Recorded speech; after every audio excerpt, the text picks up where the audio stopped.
بسم اللہ الرحمن الرحیم۔ شروع اس پاک پروردگار کے نام سے جو بڑا مہربان اور نہایت رحم کرنے والا ہے۔ عزیز دوستو، السلام علیکم ورحمۃ اللہ وبرکاتہ۔ آج کی کہانی کا باقاعدہ آغاز کرتے ہیں۔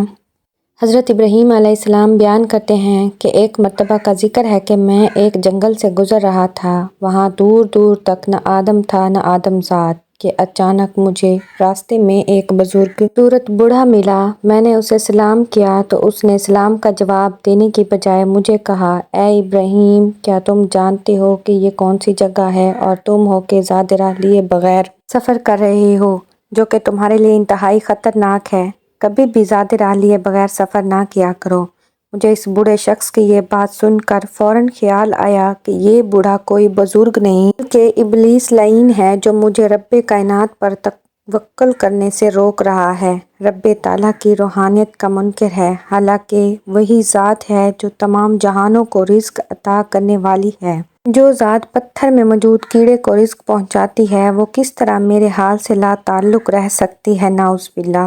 میں نے فوری طور پر لا حول ولا پڑھا اور اسی وقت آگے بڑھی۔